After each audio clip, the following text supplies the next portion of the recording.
Bueno, les acabo de compartir una planta arquitectónica muy sencilla, de hecho, una planta muy sencilla. Les acabo de compartir una planta al grupo del WhatsApp. ¿Cuál es el objetivo? Pues como aquí estamos mezclando de todo un poquito, es decir, estamos obviamente mirando el tema del CIPECAD, pero también estamos mirando temas de ingeniería estructural como tal.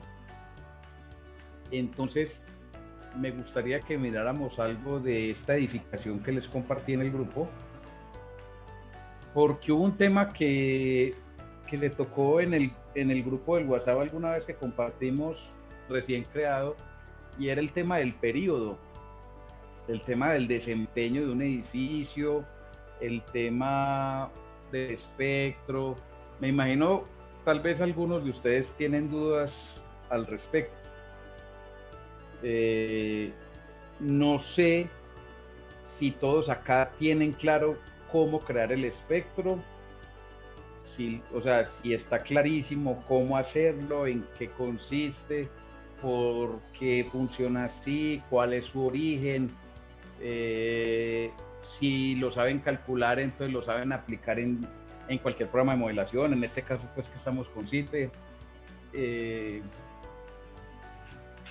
En fin, todos, o sea, o si alguien, lo pregunto así más fácil, si alguien no tiene el conocimiento de crear un espectro de diseño o entender, por ejemplo, la diferencia entre el espectro de diseño y de deriva, que quisiera aclarar ese tema, puede comentarlo en el chat y miramos a ver qué hacemos. ¿Por qué lo pregunto? Porque pues, o sea, si todos tienen claro el tema de cómo hacer el espectro, pues entonces miramos un tema un poquito más avanzado y así. Pero si hay alguien que no lo sabe hacer, entonces cuando pasemos a hablar un tema de pronto un poco más avanzado va a quedar perdido y esa no es la idea. La idea es que todos tengamos el mismo ritmo en temas de conocimiento, de que si alguien no lo sabe puede actualizarlo y podamos seguir todos entendiendo lo que se está explicando. Bueno, alguien menciona acá, no tengo muy claro el tema del espectro, ampliar esos conocimientos del espectro.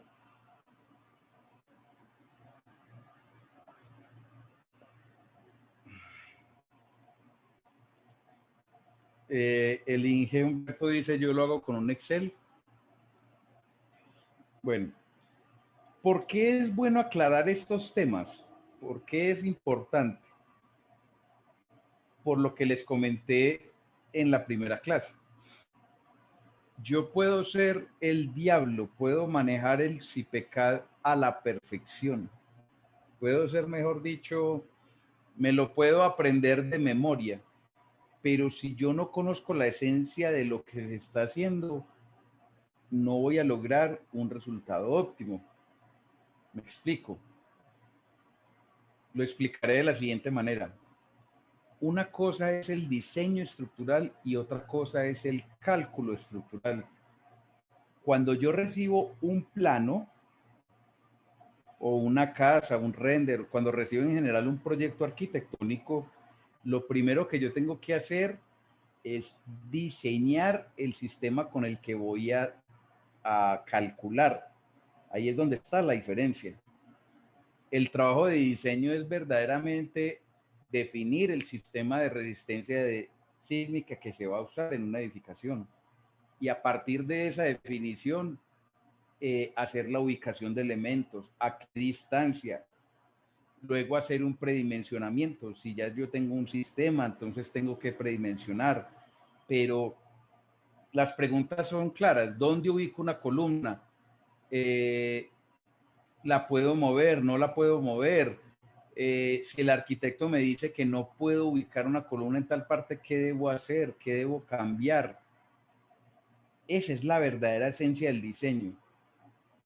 Y eso es lo verdaderamente importante. Cuando ustedes estudian el tema de diseño y ustedes cobran unos honorarios por tal fin, ustedes lo que realmente están calculando es un alto porcentaje de diseño y un pequeño porcentaje por el cálculo.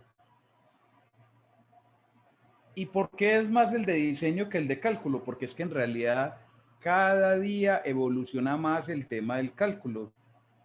O sea, miren que estamos aprendiendo en CIPECAD todo el cálculo que podemos hacer. O sea, cada vez es más automático, pero tenemos que saber la esencia de lo que está haciendo para poder entender ese automático. Es como la historia que hay por ahí de que a alguien le contrataron a alguien para arreglar una máquina y fue y dio un martillazo y puso un clavo, un perno y le dio un martillazo y se arregló. Y que cuando fueron a cobrar, él dijo que valía $1,000 y él decía, $1,000 por pegar un martillazo. Él decía, no, le cobro $1 por el martillazo y 999 por saber dónde pegar el martillazo y por qué. Es algo así lo que estamos haciendo acá.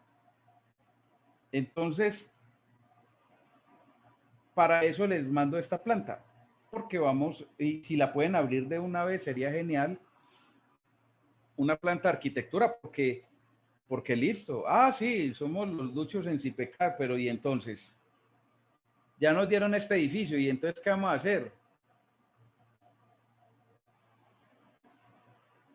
Entonces yo quisiera de parte de ustedes que ustedes lo miren y digan, bueno, ¿cómo vamos a diseñar? Digamos que vamos a suponer de que vamos a hacer 3 pisos y que esos 3 pisos son con esta, son así con esta misma especificación de arquitectura en los 3 pisos. Es decir, vamos a tener 2 niveles de entrepiso y digamos una losa de cubierta. Igual puede ser con la misma especificación, simplemente que se tapa el vacío y las escaleras que hay ahí. Eso es lo de menos. Lo importante con esta planta es, y lo estoy aprovechando, esto es un proyecto real, este proyecto lo hice yo el año pasado. Entonces, yo simplemente tomé una planta y dije, bueno, de los proyectos que yo había hecho, y dije, bueno, vamos a coger esta planta y así arquitectónico como lo pasaron, vamos a hacer el mismo análisis. Y la pregunta es, ¿ustedes qué harían? ¿Qué sistema le ponen? Teniendo en cuenta que esto es solamente de 2 pisos. Entonces, ¿les suena? ¿Les suena que miremos ese tema del periodo y ese tema del sistema de resistencia? Mejor dicho, vamos, es como si fuéramos a mirar los pasos de calle para empezar una casa. ¿Les gusta el tema? Según veo en el chat, creo que que estamos acorde, que todo está, que parece que sí, que está buena la idea. Y a la vez que vamos mirando esto, vamos terminando de mirar CIPECAD, porque de CIPECAD hemos visto ya las cositas más básicas, columnas, vigas y configuración de especificaciones. Nos falta mirar solamente unas cositas de losa y ya vamos a profundizar ya un poquito más en el tema, por ejemplo, la generación de planos, las configuraciones como tal de la modelación, el procedimiento de modelado, hacer esto, lo uno, lo otro. Pero vamos mirando esto a la par y esta información lo hago porque yo lo hago o sea, ni siquiera dentro del curso está contemplado esto dentro del programa, pero yo lo hago es porque como ingeniero estructural que soy y que me tocó empezar de cero, siendo independiente como he trabajado todos estos años, sé que es un tema que no lo dan en las clases.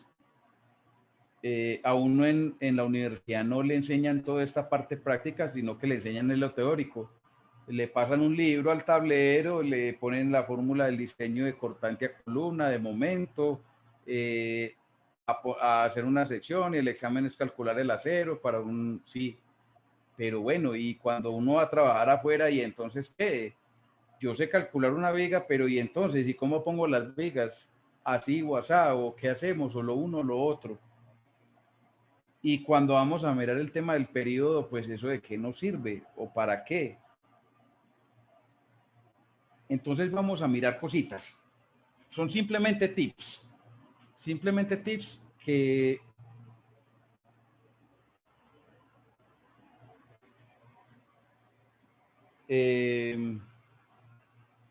son simplemente tips que nos van a ayudar muchísimo. Estoy seguro.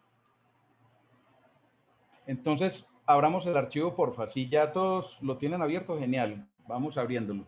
Yo le puse edificios y IPCAD simplemente para tener una referencia del curso que estamos haciendo. Trabajémoslo como edificios y IPCAD. Bueno, ya todos lo tienen abierto. ¿Estamos listos con ello? ¿O alguien tiene un problema al abrir el archivo? Vamos a hablar entonces del tema del periodo y vamos a rematar hablando un poco del sistema entonces para esto. ¿Qué es el periodo de la edificación?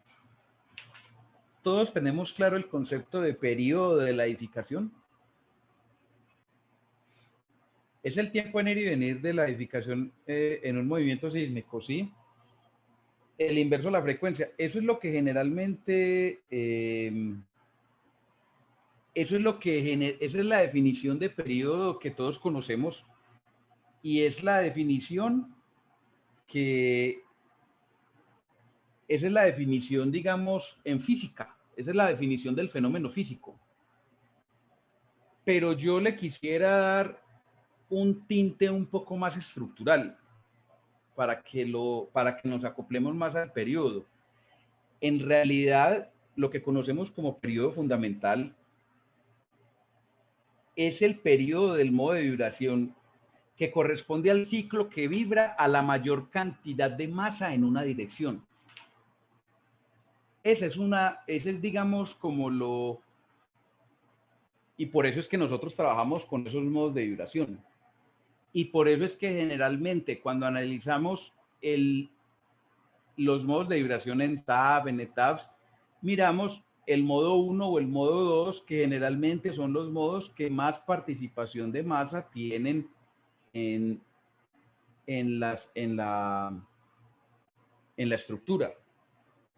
Entonces, generalmente nosotros tenemos la idea de que la edificación cuenta con un periodo de vibración, pero en realidad la edificación cuenta es con dos periodos de vibración. En cada sentido hay un periodo de vibración distinto. Cuando nosotros hablamos de periodo de vibración, generalmente, y les voy a compartir pantalla para hacer pequeños dibujitos. Normalmente cuando nosotros nos hablan de periodo de vibración, entonces a nosotros nos han dibujado esto, la bolita con el palito y el empollamiento. Entonces, esta bolita es lo que nosotros conocemos como masa. Entonces, si tenemos una edificación de varios pisos, entonces serían el palito completo con varias masitas. Pero hay una característica muy especial en este análisis, y es que el análisis solamente es en un grado de libertad, o sea, en esta dirección. Si nosotros generalmente cuando trabajamos una estructura, una edificación, entonces trabajamos en X y en Y. Es decir, que esta bolita se va a mover en la dirección que tenemos acá y en la dirección ortogonal, o sea, hacia el fondo y hacia la pantalla, al fondo, la pantalla, al fondo y la pantalla. Cuando nosotros trabajamos en diseño, generalmente tenemos un periodo y nos preguntan por el periodo de la edificación, cuando la estructura en realidad son 2 periodos. Es más, en SAP y en ETABS, para algunos los que hayan hecho la modelación, aparece, cuando yo corro la estructura, aparece el modal y el del modo 1 aparece un periodo. Y entonces ya nos quedamos con la idea de que, ese es el periodo de la edificación. Y pues ese es el periodo, pero en uno de los sentidos. ¿Cuándo aplica que el periodo sea igual en ambos sentidos? Cuando la estructura es perfectamente simétrica. Si yo tengo una estructura perfectamente simétrica, entonces va a ser igual. Pero en una estructura como la que estamos analizando, que es la que les mandé, que es esta estructura no va a tener el mismo periodo en esta dirección que en esta dirección, porque tiene elementos ubicados de una manera muy diversa, así las dimensiones sean parecidas, o sea, si el tema sea, digamos, cuadriculado, casi que un cuadrado, pero igual aquí hay un patio, esto tiene otra carga por acá, o sea, nada que ver. Además, los elementos columna que le podamos poner, entonces no va a tener, podemos poner, por ejemplo, columnas 50-30 o 60-30, que hacen que la rigidez se concentre más en un sentido que en el otro. Entonces, si alguno de ustedes, si yo les pregunto, digamos que vamos a ponerle entonces columnas a esta edificación. Les voy a dar la idea, si medimos acá, esta estructura tiene 8,15 en el sentido horizontal y tiene 9,20 prácticamente, 9,20 en el sentido vertical. 9,15, 9,15. 9,15 en el sentido vertical. 9,15 y 8,20. 9,15 y 8,20. Teniendo en cuenta entonces esta distribución, ¿cuántos ejes de columnas ponemos? ¿Y dónde? ¿Por qué tan poquitos y por qué muchos? Never dice 3 en cada sentido. ¿Alguien más podría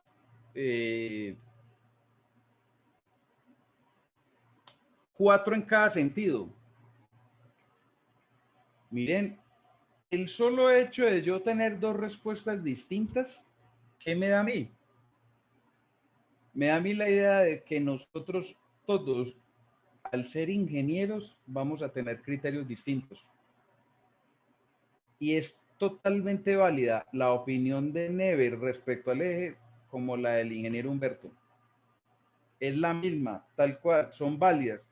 ¿Qué es lo importante en esto? Respetar la norma, o sea, que independiente de los ejes que ponga, yo tenga un control, digamos, de todas las, yo tenga digamos, un control de lo que me pide la norma. Es decir, si yo le pongo 3 ejes o le pongo 4, listo, pero que la deriva sea menor al 1%. Que los diseños de vigas cumplan las secciones y en fin, todo lo demás. Si lo logro con 3 o con 4. Ventajas y desventajas para que las tengamos presente. Si yo pongo más ejes, la gran ventaja es que tendré lo que llama la norma más redundancia. O sea que tendré más cantidad de columnas y por ende la estructura se va a sentir más beneficiada en una resistencia sísmica. Pero si yo tengo más columnas, voy a tener mayor peso, por ende voy a tener mayor fuerza sísmica. Entonces ahí hay una desventaja. Y aparte de eso, en tema de costos, mientras yo tenga más columnas, más fundaciones voy a tener.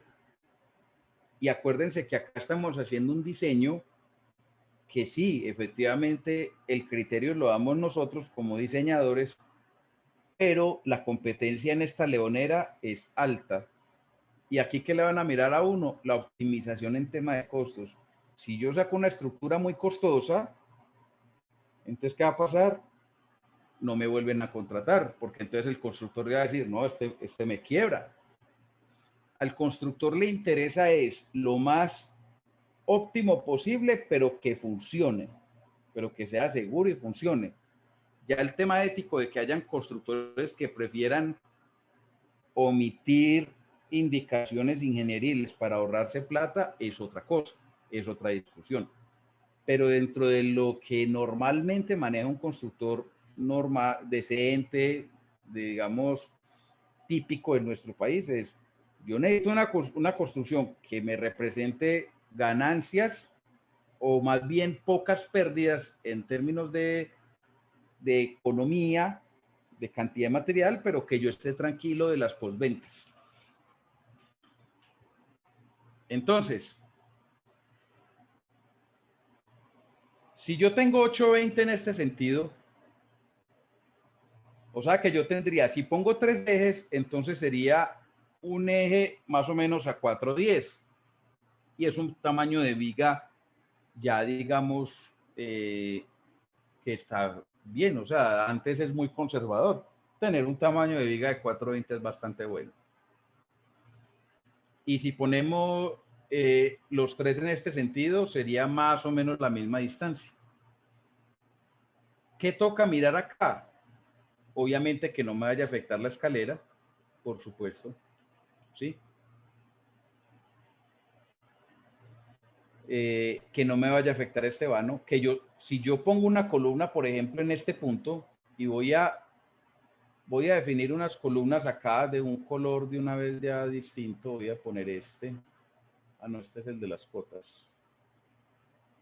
Vamos a poner un color, por ejemplo, un azul.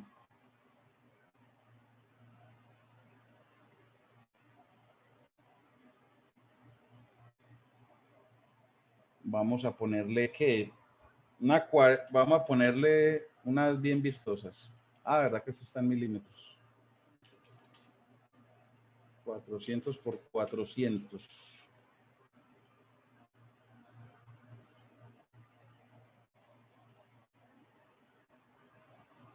Entonces yo pondría una, por ejemplo, acá, según me están diciendo los compañeros, serían 3 ejes. Entonces sería una acá, otra acá y otra. Yo tengo un eje por aquí. Yo tengo que buscar que sea lo menos estorboso posible. Entonces yo podría pensar en una por aquí. ¿Por qué? Porque si yo voy a poner otra por acá en la mitad, entonces que yo pueda usar este muro para esconderla.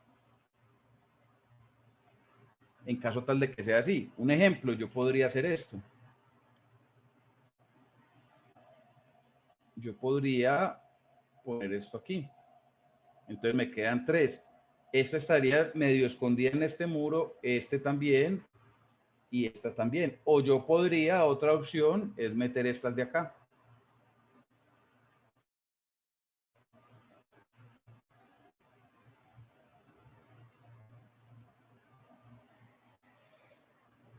Y otra sería por acá en la parte de abajo. Esta sería una posibilidad. Vamos a ponerla por aquí. Sería así, más o menos. Me dice el Inge que envió al WhatsApp una configuración. Bueno, vamos a mirarla aquí a ver qué tal. A ver, hay una 4 y 4. Listo. Ah, bueno, solamente que hay un punto en el que no va. Totalmente válida. Es tan válida la que usted puso como la que yo puse. ¿Sí? Simplemente vamos a ver tips de configuración en este momento para que lo tengan presente. Entonces, 1. ¿Alguien me puede decir cuál es la condición de apoyo más, digamos, más exigente o menos conveniente para el tema de una viga? Todos la tenemos clara. En temas de apoyo. Hablemos de temas de apoyo. ¿Cuál es la configuración de apoyo más crítica para una viga? Dice Karen, simplemente apoyada. Tal cual. Es la configuración más perjudicial para una viga es simplemente apoyada. ¿Por qué? Por lo que vimos hace poco en CIPECAD. Si yo tengo una viga entre estas dos columnas simplemente apoyada, entonces, ¿qué va a pasar? Yo voy a tener un diagrama de momentos, algo como así.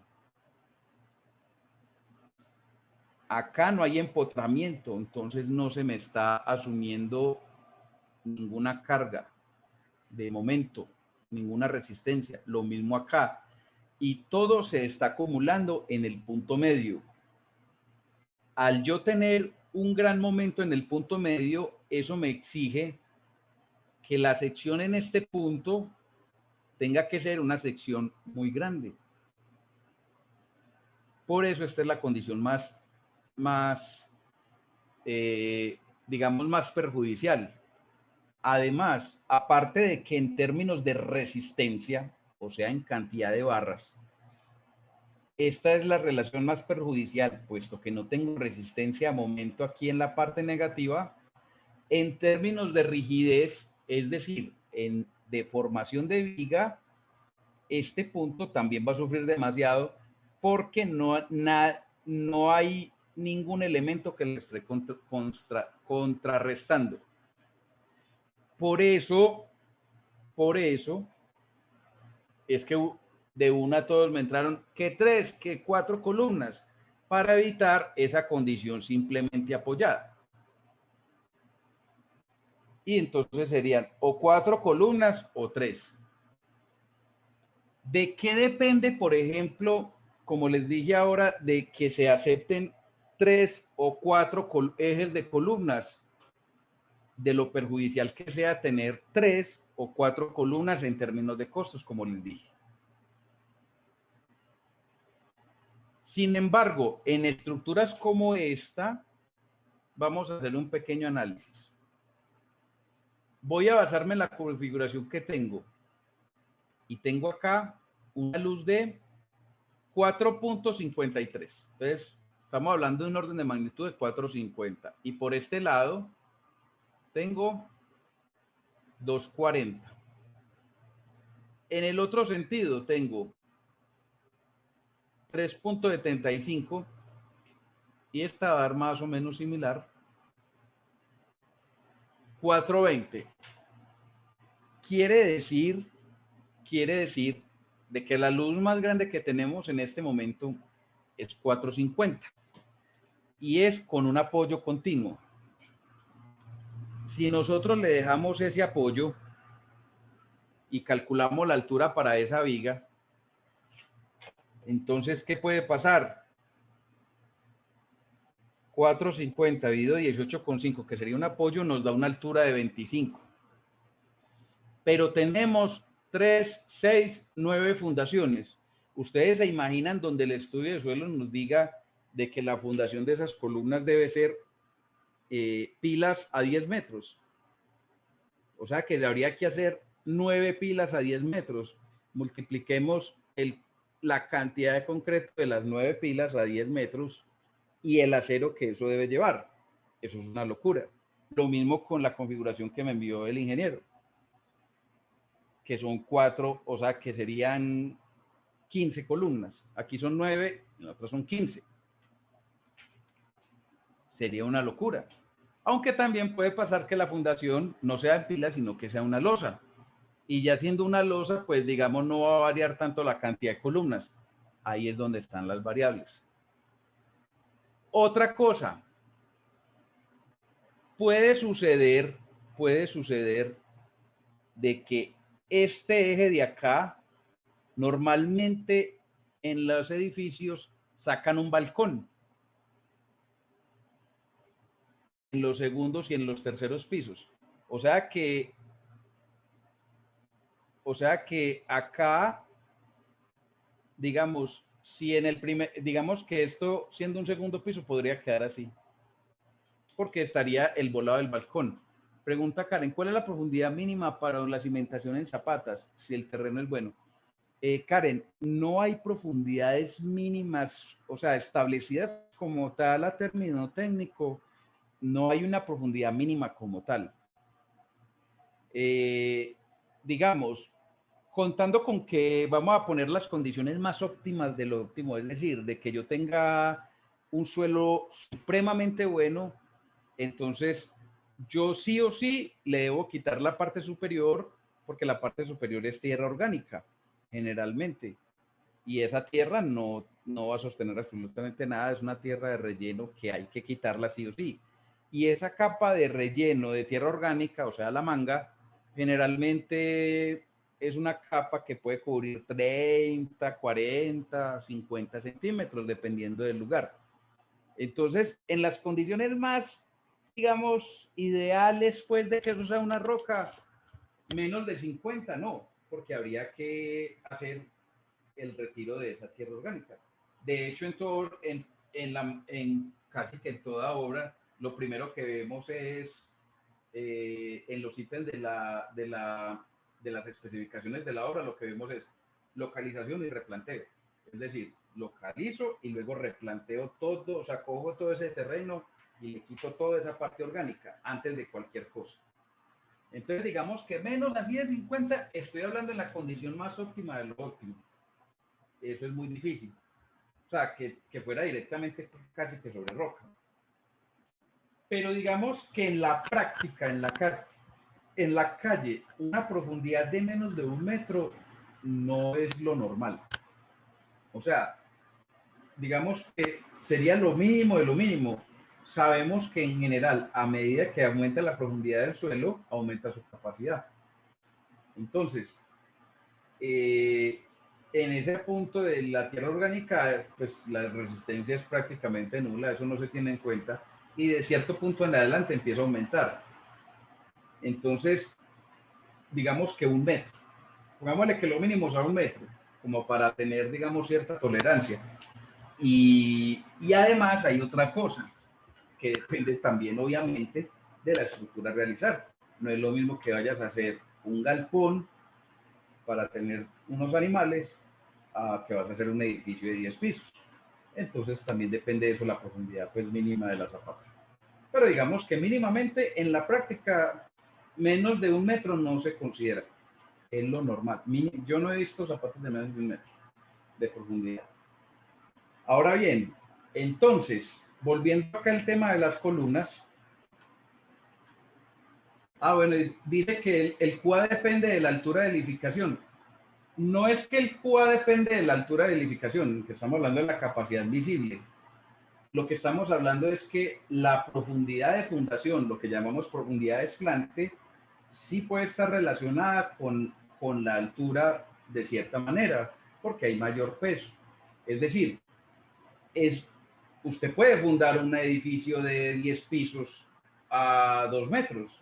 Usted lo podría hacer, pero tendría que hacer un menco de fundación, pues tendría que ser una cosa loca, porque las cargas que están llegando de 10 metros son bastante altas y la capacidad miscible en el suelo es muy bajita. Entonces no tiene sentido hacer una fundación recontra loca sabiendo que usted profundizándose un poco más va a tener mayor resistencia. Además, así haya así haga unas fundaciones muy locas, tampoco es que le vaya a garantizar que le contrarresta, porque lo que a la final le importa es la resistencia del suelo. Y si yo tengo una carga vertical y la capacidad misile no es capaz de suplirla, yo le puedo poner el elemento en concreto que quiera, pero a la final eso está apoyado sobre el suelo, entonces se va a sentar. Entonces, ¿qué hace uno en esos casos? Necesariamente le toca bajar a una profundidad distinta. cuando yo hago edificios de grandes alturas, entonces, ¿qué hago en ese caso? Reviso el estudio de suelos, y en el estudio de suelos generalmente en ese tipo de edificios entregan diferentes capacidades para diferentes profundidades. Entonces dice, vea, la profundidad a 15 metros es tal, a 16 es tal. Entonces, si yo calculo el suelo, si yo calculo, perdón, la fundación, y me da un área bastante grande a 15 metros, entonces voy bajando un poquito más hasta que el área sea viable constructivamente, y así. Ya ahí sí es más a criterio de uno, pero teniendo en cuenta la construcción, para no embalar al constructor. Entonces, teniendo en cuenta lo que estamos hablando de la fundación, entonces, mientras menos cantidad de ejes, mucho mejor. Ya sabemos que con esta configuración podemos tener un alto de viga de mínimo 25. ¿Y por qué hablo de mínimo? Porque yo estoy predimensionando un tamaño de viga según su condición de apoyo. Pero al momento del cálculo de la resistencia con los momentos y la cortante, en primer lugar me puedo aumentar. En segundo lugar, en el cálculo de la deriva, yo también puedo acudir a la ayuda de la rigidez de las vigas, entonces le aumentaría tamaño. Esa sería otra opción. En estos casos o en estructuras, ¿cuál es la estructura más ideal? ¿Qué es lo que más yo busco?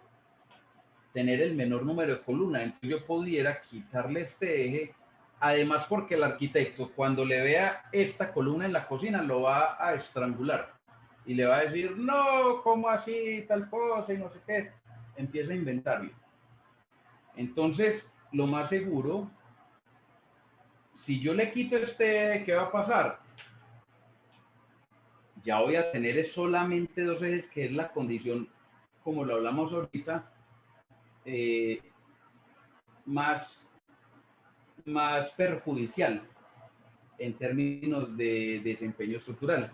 Y estaríamos hablando que la luz acá, entre vigas, sería de 7.35. O sea que 7.35 en una luz simplemente apoyada serían 50 centímetros. Ya es una viga ya mucho más considerable. La pregunta es, ¿se puede hacer así como está? Claro que sí. Sí se puede. Desde que hagan la viga de 50 y desde que se calculen las dimensiones de columnas con las dimensiones necesarias para contrarrestar la deriva, es viable. ¿Y cuál es la ventaja en esta situación? La gran ventaja, que solamente habría que hacer 6 fundaciones. Desventaja, que está en la condición más crítica estructural, o sea que los elementos estructurales van a ser mucho más grandes. Solamente de punto de partida la viga va a ser de 50. O sea, ya ahí hay que tener una condición impresionante a tener en cuenta. Y habría que revisar el tamaño de las columnas. Si yo quisiera disminuir el tamaño de la columna, la mejor opción que yo puedo tener, y es lo que es la estructura ideal para todos nosotros, es acudir a algo que a ustedes los va a salvar demasiado. Y créanme que uno buscando esa solución los va a ayudar muchísimo. Y es buscar la continuidad, es decir, los voladizos. Por ejemplo, yo pudiera perfectamente hacer esto. Tirar esto para acá. Digamos que la condición ideal fuera que yo tuviera una estructura así. Miren la gran diferencia. Tenemos los mismos dos ejes. Dos ejes. Son lo mismo. Pero ya la estructura no está simplemente apoyada, ya tiene doble continuidad, porque aquí hay voladizo y aquí también. Esa es la estructura ideal, tenerla así. Yo en este caso, ¿por qué no la puedo hacer así? O digamos, ¿por qué me quedaría muy complicado? Por una razón muy sencilla, porque yo aquí no puedo pasar una viga, porque aquí está la escalera. Entonces, digamos que aquí me veo seriamente afectado. Pero yo pudiera, digamos, si esta estructura fuera solamente de 2 niveles, yo pudiera considerar la posibilidad de que en el entrepiso no le ponga viga acá, pero en la cubierta sí. Es una posibilidad a tener en cuenta. Y así puedo trabajarlo así como está. ¿Qué me tocaría a mí organizar? Pues obviamente que esta columna pues está en medio de una alcoba, el arquitecto te va a matar, ¿sí? Esta digamos que quedaría bien. Esta está en medio de la cocina, queda terrible. Simplemente estamos viendo opciones de las que otra opción que yo pudiera manejar es dejar simplemente el voladizo en uno solo de los lados. Al menos con eso evito la condición crítica del simplemente apoyado y dejo uno de los lados con continuidad. Pregunta Edgar que cuánto se considera el voladizo. No, o sea, un voladizo pues decente, de más de 50 centímetros por lo menos, pero, pero que se genere el voladizo, porque desde que se genere el voladizo, eso me genera algo de continuidad. Si yo tengo, mire la gran diferencia, el hecho de que yo tenga esto, que son con las mismas dos columnas, eso quiere decir de que ya el diagrama de momentos ya va a ser una cosa como así. Me va a tocar cambiarlo porque aquí lo estoy tratando de hacer con línea y no me da. Lo voy a hacer con el eje aquí normalito. La gran diferencia de tener esa condición es que ya esta parte me va a asumir momento porque ya aquí hay una continuidad y esa, entonces, recordemos un principio básico en estructuras. Los esfuerzos no se pierden, los esfuerzos se redistribuyen. Al momento de yo cambiar la distribución de un elemento estructural o de adicionar un elemento estructural en un edificio, él lo que hace es que reparte sus cargas, pero no es que se eliminen, simplemente la reparte. ¿Qué pasó con el momento positivo acá? Se subió, parte se fue al negativo, entonces ya el esfuerzo positivo aquí prácticamente va a ser inexistente. O sea, si vamos a aplicarlo a la escala como es, esto debería ser una cosa como así. Y esta debería ser algo como así. Entonces, ya el acero se va a acumular es en esta parte. Y en esta parte, prácticamente con el acero mínimo muchas veces va a dar, porque ya todo el acero se está acumulando aquí. En cambio, en esta condición, todo el acero se va a acumular acá, todo completico, sin contar el tamaño de la viga. Pregunta Never que si se va a calcular con contraflecha, ¿cómo se hace? En realidad no es que uno calcule con contraflecha. La contraflecha como tal es una decisión constructiva. ¿Qué es lo que hace uno cuando tiene una contraflecha? Es, si yo tengo una viga, por ejemplo, esta de acá, al momento de vaciar la viga, ¿yo qué hago? Como yo sé que esto se me va a deformar acá fuertemente, porque la deformación en una condición de simplemente apoyo es grande, entonces yo lo que hago es calculo la contraflecha que va a haber aquí, perdón, calculo la deformación que va a haber acá y digamos que esa deformación sean 3 centímetros, que es una exageración, le estoy poniendo por supuesto, una exageración, pero digamos que sean 3 centímetros. Entonces yo lo que hago es que le pongo la viga con los 3 centímetros hacia arriba, o sea, cóncava hacia arriba. O sea, aquí, en esta distancia de acá, serían los 3 centímetros. Entonces la formaleta se acomoda para que esta distancia sean 3 centímetros. ¿Con qué objetivo? Con el objetivo de que cuando se haga el vaciado, ella se va a deformar, por supuesto, y al momento de deformarse va a hacer esto, ¡plum! Se deforman los 3 centímetros, pero va a quedar a nivel, va a quedar a ras. Entonces no se va a deformar 3 centímetros hacia abajo, sino que uno lleva los 3 centímetros hacia arriba para que cuando se deforme quede derechita.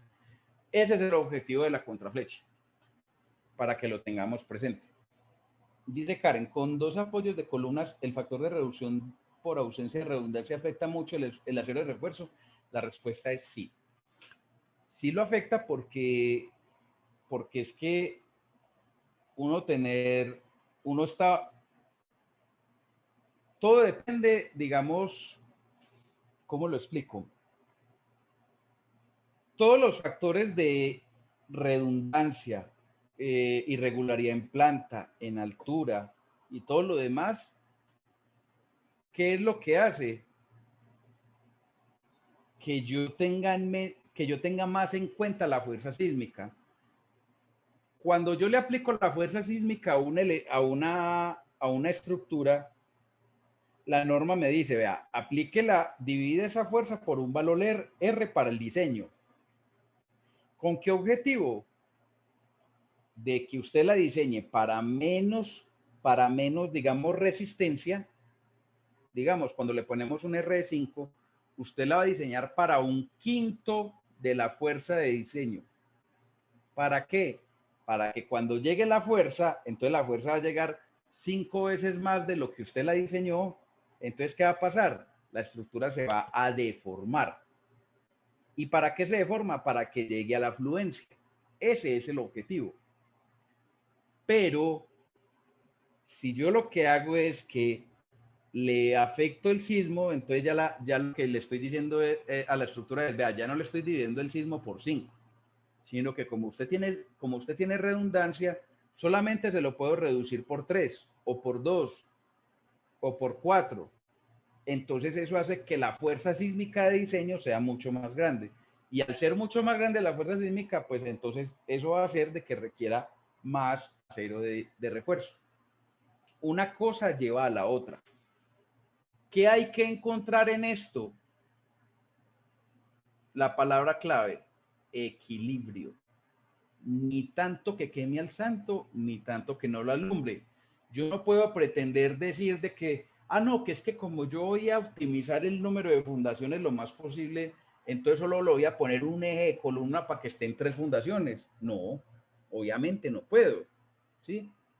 Pero tampoco le puedo decir que le ponga 6, 7, 8 ejes a una estructura de 10 metros para que quede una luz de viga de 1, porque entonces obviamente no es viable. Hay que encontrar un equilibrio. ¿Y dónde está el equilibrio? En este dimensionamiento, en esta ubicación del sistema de resistencia. Esta es la estructura ideal que yo puse, pero ¿por qué no se puede poner siempre? Por lo que les digo, por la arquitectura. Yo no puedo poner una columna aquí, yo no puedo trazar una viga acá, yo no puedo poner una columna aquí. Entonces, ¿qué me toca hacer? Tirarla para los bordes. Y entonces, si ya veo que la luz es muy grande, ¿qué me toca hacer? Me toca poner un eje intermedio y así. Cada estructura es un mundo distinto. Yo no puedo pretender hacer todas con la misma configuración porque todas van a tener un dimensionamiento distinto, unos huecos distintos, unas escaleras en un lugar distinto, la distribución en un lugar distinto, el peso de la estructura va a ser distinto porque en algunos le ponen el super enchape pesado y está llena de muros, como en la otra prácticamente le ponen es una, como digamos en una IPS, que le ponen es un piso más sencillo, prácticamente muchas veces le ponen la misma placa de piso, pero con pintura epóxica por temas de asepsia, y, y las divisiones las hacen en drywall o en superboard, que es mucho más liviano. Entonces yo puedo tomar cierta holgura en términos de dimensiones. Todo es un mundo distinto. Ahora bien, conectando ahora con el tema que empezamos, entonces, ¿qué pasa? Mientras yo tenga una ubicación acá, así como es como tengo este caso, tengo un periodo a este lado y otro periodo a este lado. Son 2 periodos distintos. ¿Cuál periodo me va a dar mayor? Muy seguramente el que tenga menos rigidez. Si yo tengo acá el periodo para este sentido, solamente tengo 2 ejes de columnas haciendo el esfuerzo. Solamente tengo 2 líneas. En cambio, si lo hago en el otro sentido, tengo 3 ejes de columnas. Por eso es que la tendencia a que cuando hacemos solamente 2 ejes, la tendencia es que la columna va a ser más larga en el lado más corto o de menor rigidez, para que ese tamaño de columna le aporte la rigidez faltante que yo necesito. Y ese es otro descabece con el arquitecto, porque entonces yo donde le ponga este mamotreto empieza a agarrarse la cabeza y a decir, ¿cómo así usted me está dañando el concepto? Vea usted ese mamotreto y tal cosa. Pero muchas veces hay que hacerlo. Y toca entrar a buscar una solución, toca negociarla. Porque entonces, ¿qué pasa? En este caso, estamos mirando una estructura que tiene 3 pisos. ¿Sí? Pero si yo en realidad tengo una estructura de estas que tiene 6, 7, 8 pisos, solamente en 2 ejes, y yo digamos que hablando en ese caso en particular, por temas de arquitectura, necesite solamente poner 2 ejes, y si de casualidad, por algún motivo, solamente puedo poner los 2 ejes aquí a borde, así, o sea, en la condición más crítica, entonces ¿yo qué voy a hacer? Yo necesariamente tengo que poner columnas así. Si en caso tal yo no puedo poner columnas así, sino que digamos algo un poco más cuadrado, un poco más aquí, lo más cercano así posible, o sea, no tan rectangular como esta, sino así. La otra solución que yo tengo es vigas, hacer unas vigas pero gigantes para poder controlar la rigidez en este sentido. Mientras yo más elementos tenga en uno de los sentidos, más puedo controlar la rigidez. ¿Cómo llama eso la norma? Lo define como redundancia. Mientras más elementos tenga, más redundancia voy a tener. Por eso es que castiga cuando se trata de ausencia de redundancia. Entonces, puede pasar perfectamente de que yo en este sentido cumpla el periodo, pero en este no. O al contrario, que en este lo cumpla y en este no. Y yo tengo que evaluar los dos y los dos me tienen que cumplir. ¿Cómo evalúo yo la rigidez en una estructura? Básicamente de 2 formas, con el periodo y con la deriva. Entonces yo chequeo los dos, pero según la norma, yo debo cumplir los dos. Entonces, ¿cómo sé yo que el periodo me está cumpliendo? Bueno, hay una pregunta aquí. ¿Se debería, según eso, tratar de ubicar la columna más grandes en las esquinas para no ponerlas en el interior? La respuesta es, depende. Y generalmente la respuesta en ingeniería son esas, depende. ¿De qué depende que yo ponga las estructuras más rígidas, por ejemplo, a borde o a centro? Puede ser, por ejemplo, de que yo tenga un punto fijo, como es este, y que ese punto fijo esté rodeado de muros de concreto. Eso me va a generar un punto de rigidez tremendo, donde acá, en esta parte, se me va a generar una torsión impresionante. Aquí. Así, en este sentido, porque voy a tener esto muy rígido. Entonces yo necesitaría poner los elementos más rígidos acá. Pero si por el contrario tengo este eje de escaleras en el centro, entonces podría mirar qué se puede hacer si no lo necesito o si sí. Puede que no tenga nada que me esté alterando la rigidez, entonces puede que yo pueda poner todos en la misma dimensión. Por eso les digo que cada diseño es un mundo distinto. Y ya uno con la experiencia, lo que le va enseñando es el punto de partida. Esto ya va a funcionar es más o menos así. Pero no significa que vaya a funcionar exactamente igual, porque las cargas son distintas y la disposición en general es distinta. Además de que sísmicamente puede estar en un lugar distinto y va a tener, digamos, una zona de amenaza distinta. Entonces, ¿cómo chequeamos el periodo? Con el espectro. Para eso es que yo hago la creación del espectro. Entonces, voy a abrir CIPECAD con el objetivo de que simplemente miremos qué es lo que hace el espectro.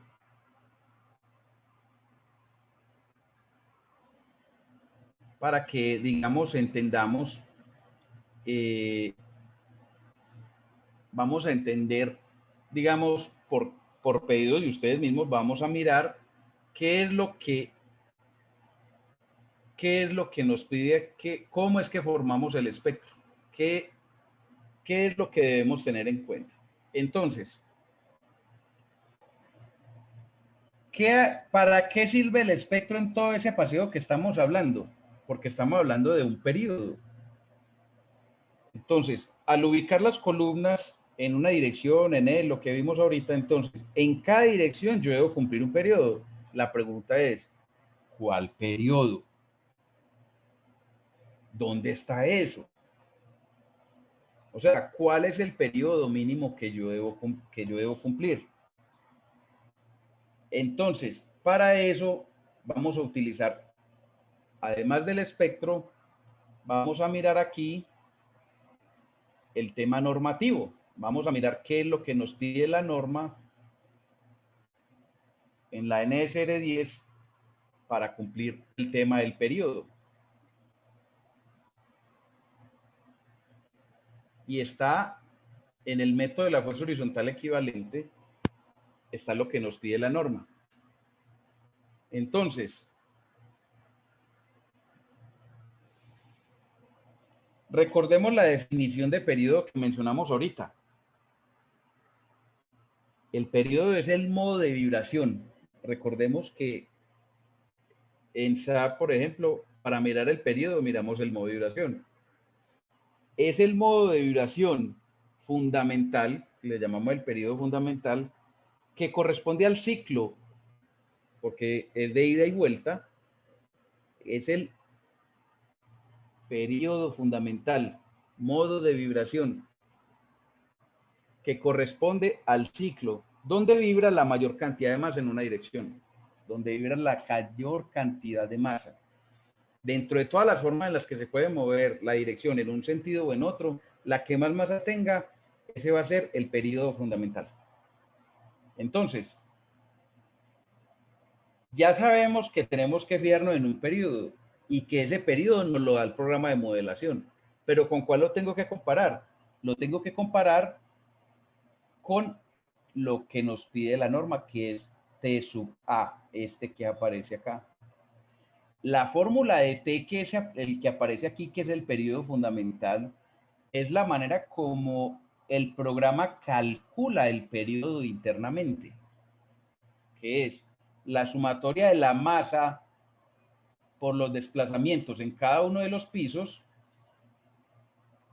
sobre la sumatoria de las fuerzas sísmicas en cada piso por los desplazamientos en cada piso. A todo eso se le saca raíz y se multiplica por 2pi. Eso es un enredo el berraco. Porque, o sea, hacer esto manual es la locura.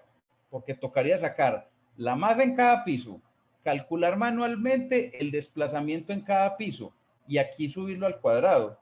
Y ese mismo desplazamiento aquí abajo multiplicarlo por la fuerza generada en cada piso y a todo eso sumarle a sacarle la raíz y multiplicarlo por 2pi. Eso es un gallo. Pero el programa es lo que hace internamente. Para eso es que recurrimos al software. Ahora bien, ¿con qué lo debemos comparar? Con T sub A. ¿Qué es T sub A? Es una formulita que literalmente la norma la puso ahí. Vea, esa fórmula es la que usted va a tener de base para el periodo. Es decir, mientras su periodo se parezca más a T sub A, usted está más ganado. Usted está mejor. Ahora, ¿cuál es la fórmula de T sub A? Es la que aparece aquí, C sub T, H a la alfa. ¿Qué son C sub T y alfa? Son factores o son valores que dependen del sistema de resistencia sísmico usado. que se sacan de este cuadrito. Si yo uso pórtico en concreto, que es lo que normalmente trabajamos acá en Colombia, entonces el SUT vale 0.047 y el alfa 0.9. O sea, esto depende del sistema. ¿Y qué otro factor trae? La altura. ¿Qué quiere decir eso? Que el periodo para la norma, o sea, el periodo ideal como tal, depende básicamente de la altura, pero no de la masa.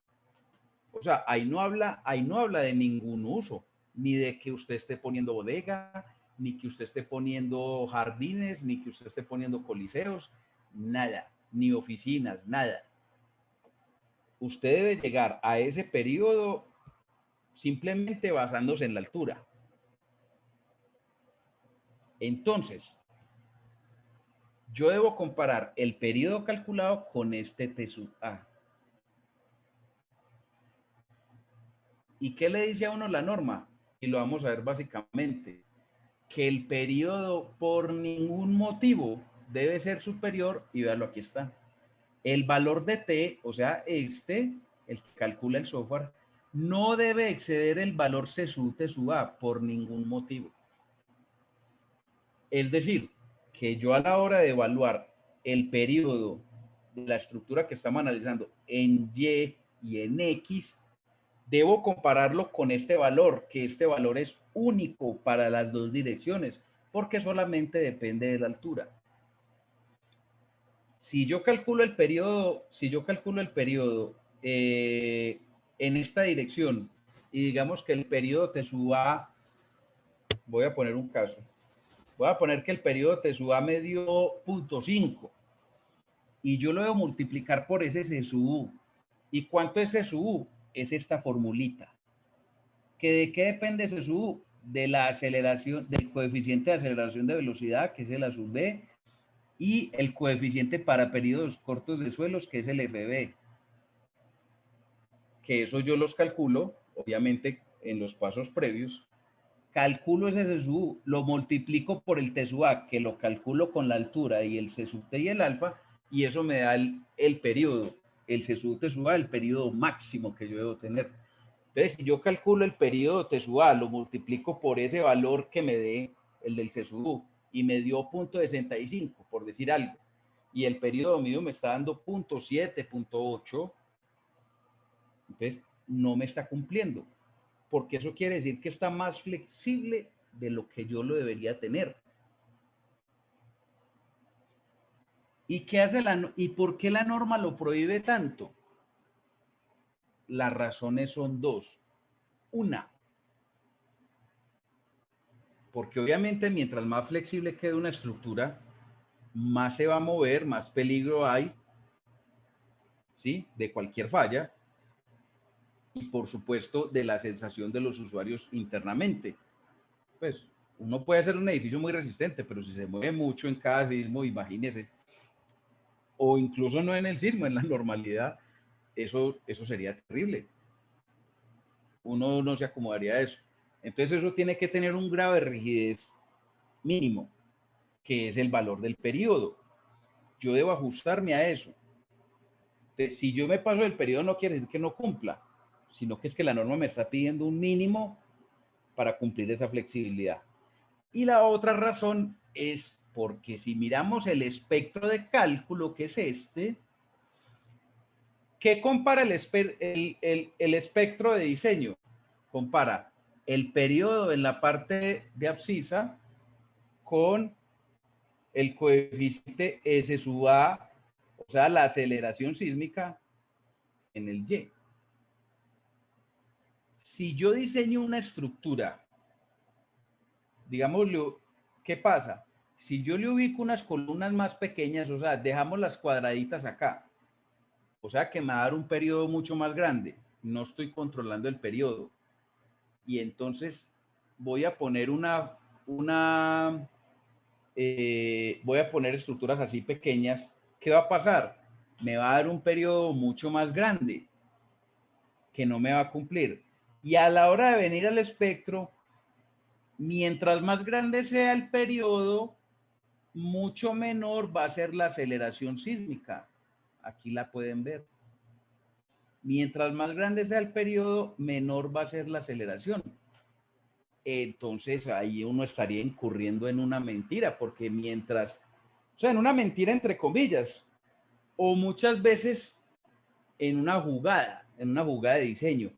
No, entonces yo lo que voy a hacer es que como yo tengo una fuerza de diseño tan grande, entonces más bien aliviano la estructura para que me dé un periodo más grande y entonces la fuerza de diseño va a ser más pequeña.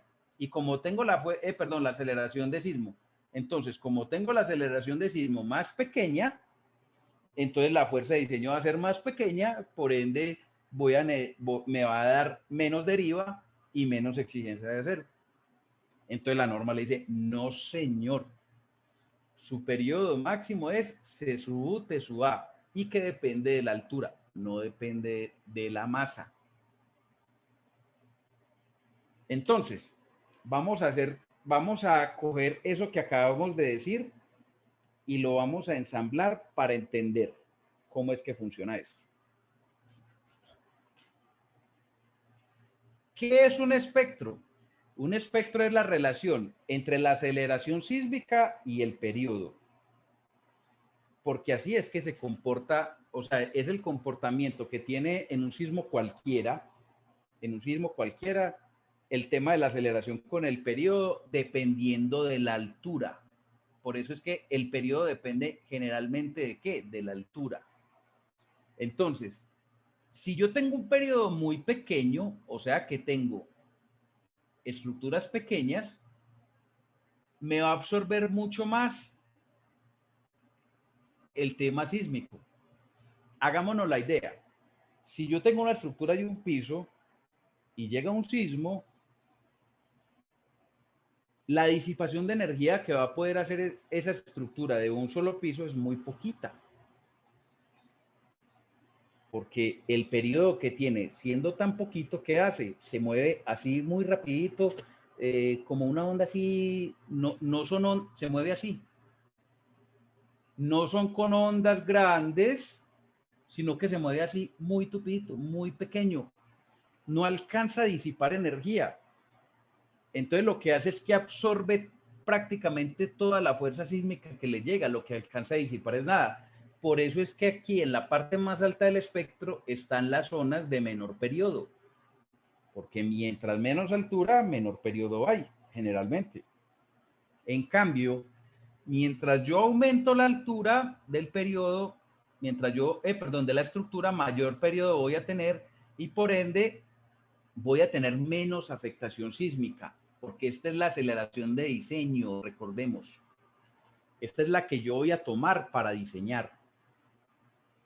Entonces, imaginemos un edificio de 20 pisos. ¿Qué hace cuando le llega un sismo? Se empieza a bambular para lado y lado, empieza a hacer así, blip, blip, blip, blip, blip, blip, blip, blip, blip. ¿Y qué está haciendo? Disipando la energía. ¿Cómo? Con deformación. Se deforma para acá, para allá, para acá, para allá. Y así disipa la energía. Por eso es que no le afecta tanto el tema sísmico. ¿Sí queda claro el tema? Entonces, ¿cómo se arma este espectro? Teniendo en cuenta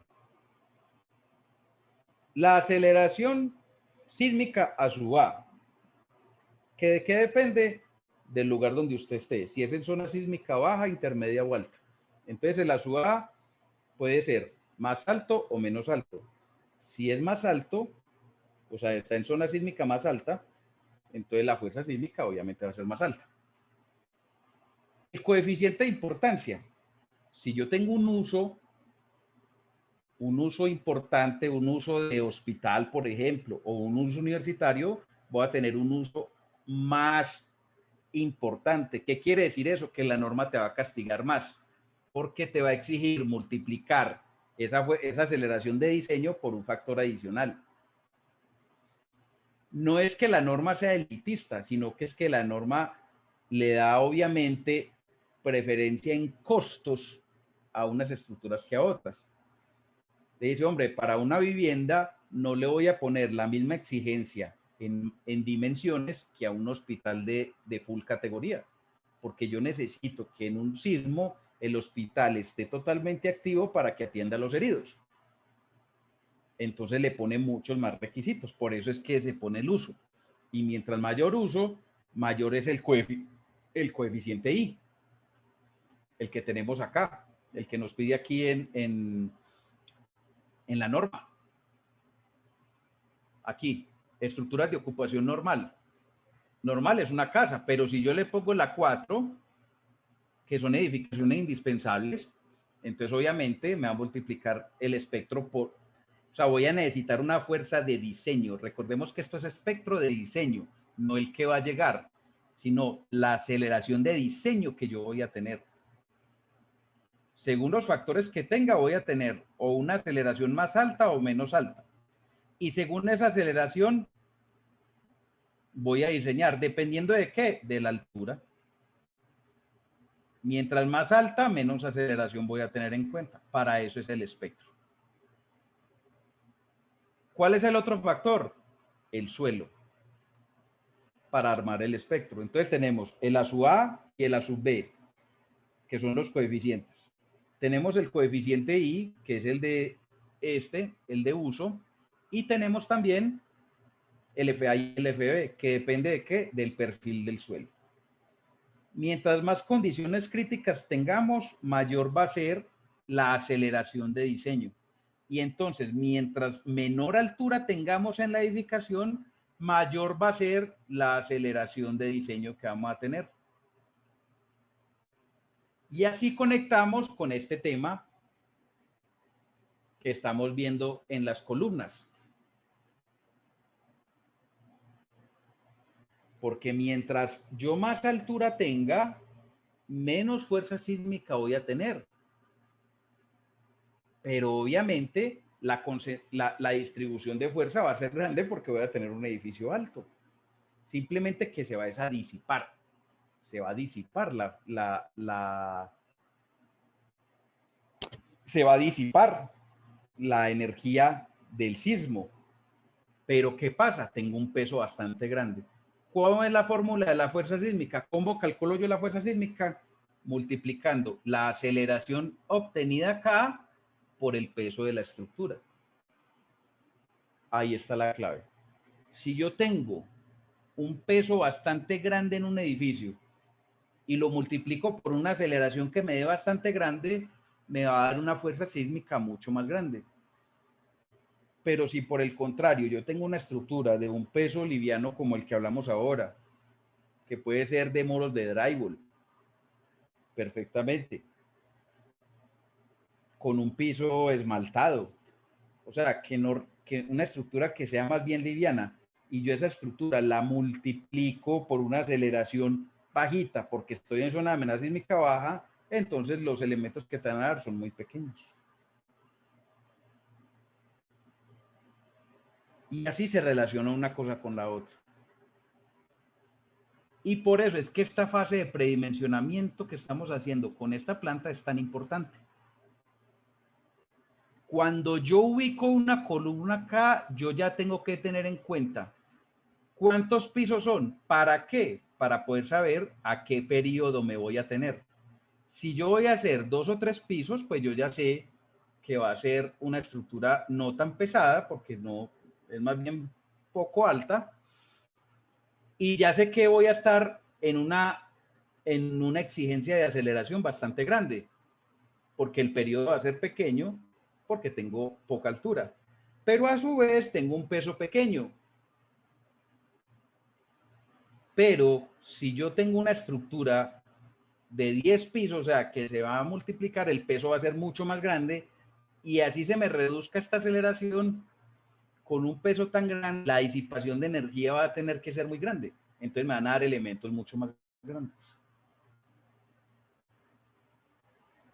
Teniendo en cuenta adicional la parte de resistencia. Todo lo que hemos hablado de tema de deriva y periodo de rigidez tienen que ver con la rigidez de la estructura. Es decir, que qué tan armada, por llamarlo así, está la estructura. Si tiene unos mamotretos de columna muy grande, o si por el contrario tiene unas columnas medianamente óptimas. Y ahí vamos a tener otro problema. Y ahí es donde entran ustedes como diseñadores. donde uno cobra la platica. Si yo tengo una estructura, por decir algo, me voy a inventar algo acá, así, entonces yo debo optimizar esa ubicación de columnas, que es lo que estamos haciendo acá. O sea, digamos que vamos a poner los mismos dos ejes así, con los voladizos. Vamos a tener algo como así. Entonces, esto se ve una estructura acorde, o sea, más o menos, porque tengo el lado más largo en el sentido corto, o sea, donde lo voy a necesitar. Aquí en el sentido largo ya tengo varios elementos que me están participando para el periodo, entonces no tengo mayor inconveniente. Pero si alguno de nosotros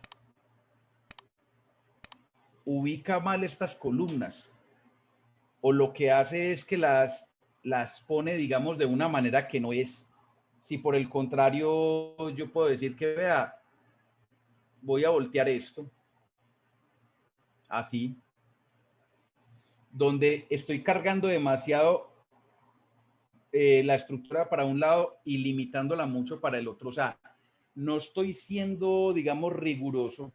¿Qué va a pasar? Que esa rigidez adicional que yo le estoy poniendo no me va a servir para nada. Y en realidad esa rigidez se me va a transformar en masa.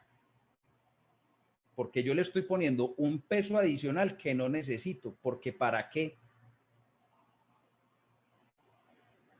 Y si yo le pongo esto así, entonces, por decir algo, entonces la rigidez no me va a actuar bien, pero a la vez la estoy cargando de masa. Entonces le estoy aumentando la fuerza de diseño, pero le estoy negando rigidez.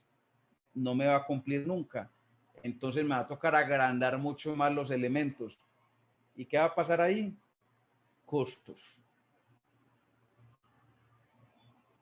Y ahí es donde no nos contrata. En cambio, si usted se tira una faena y se optimiza la estructura de columnas y logra con tamaños de columna optimizados y una disposición, lograr que el periodo le cumpla y que a la vez sea el menor número de columnas posibles, ahorrando fundación y ahorrando concreto, ahí es donde lo contratan a usted.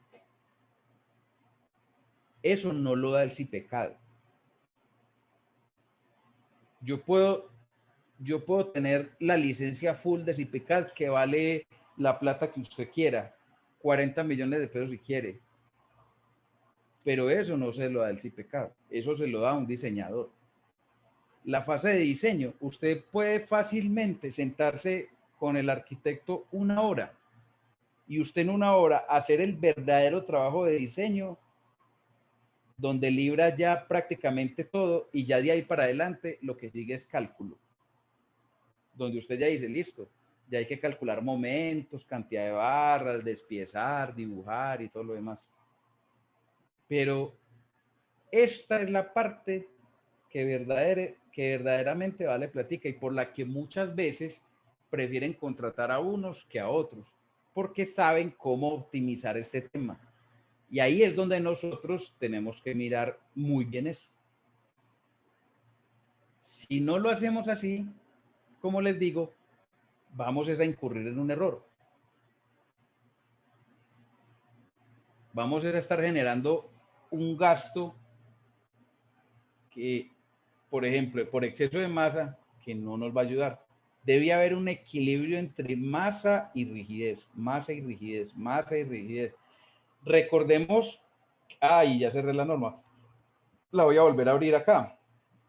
Recordemos en esta fórmula,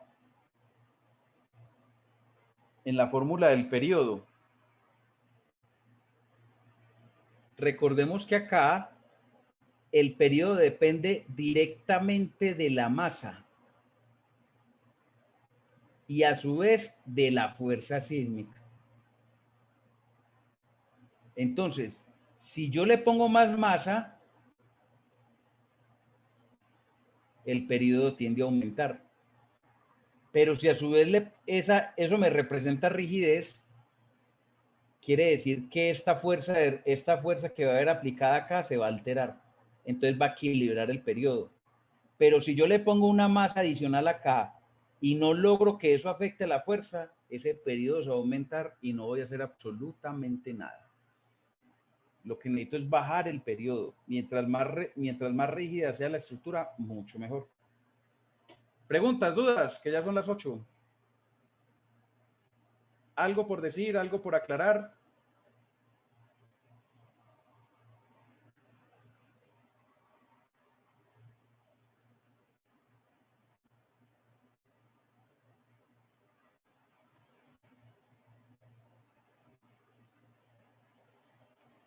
Soledad, cuando uso un sistema combinado, ¿qué CSUT se usa? Ah, bueno, el CSUT hay que mirarlo aquí. Voy a abrir aquí la norma nuevamente.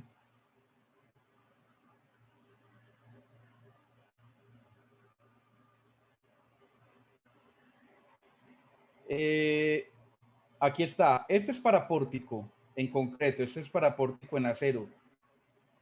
Este es para pórtico arriostrado con diagonales excéntricas. Este es para muros, ¿sí? Todos los otros sistemas basados en muros de rigidez. Y este es para todos los otros. Entonces tendrías que usar este de acá. Mira que aquí dice alternativamente para estructuras que tengan muros de concreto o mampostería estructural. Entonces sería usar este de acá. ¿Algo más? Si no, entonces nos vemos ya mañana a las 6:30. Duda, pregunta, inquietud, Karina. ¿La escalera influye en el sistema de resistencia sísmica? La respuesta a eso es un tema de criterio. Algunos diseñadores la incluyen y algunos no. Y el criterio, digamos, yo he escuchado las dos versiones. Algunos dicen, no, es que la losa, la escalera sí hace parte, que porque cuando se mueve el edificio, la escalera también se mueve. Entonces, eso debía ser parte del sismo. Si PECAD, por ejemplo, diseña las escaleras teniendo en cuenta la aceleración de los elementos no estructurales de parte sísmica. Entonces, obviamente da una escalera diseñada con tema sísmico, pero no todos lo diseñan así. Y les voy a dar una explicación o, digamos, una razón válida para ello. Si nosotros no diseñamos las losas con sismo, porque pues, las losas igual también se mueven con parte sísmica, y la escalera es una losa, solamente que es una losa diagonal, en la mayoría pues de los casos en concreto. Entonces hay criterios en ambos, los dos son totalmente válidos, y ya el criterio del diseñador si la tiene en cuenta o no.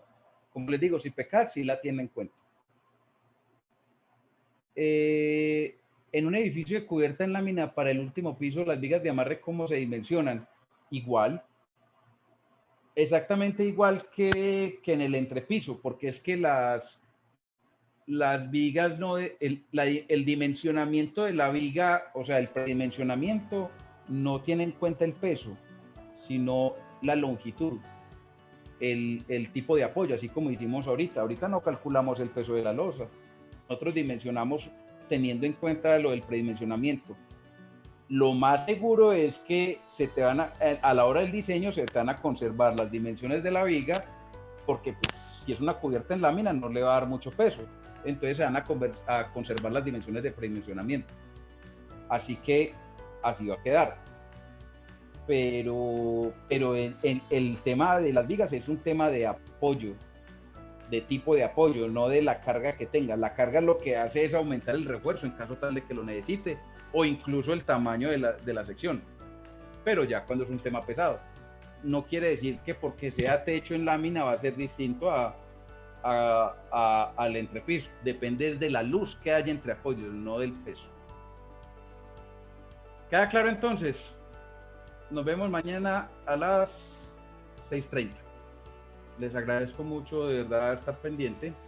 Estos raticos son muy buenos, aquí hay muy buena tertulia, compartimos, se habla, le metemos de todo un poquito.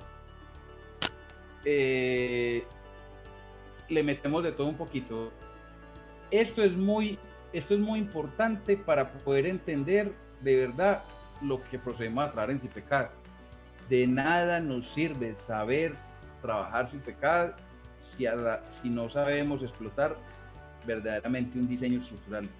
O sea, el diseño se hace, el verdadero diseño es ese: ubicar columnas, dimensionar el sistema de resistencia sísmica, cuál usar, por qué se optimiza con el arquitecto, lo uno, lo otro. Lo otro es un cálculo, eso lo hace el software, pero el verdadero diseño es lo que estamos viendo en este momento. Listo. Feliz noche. Nos vemos mañana.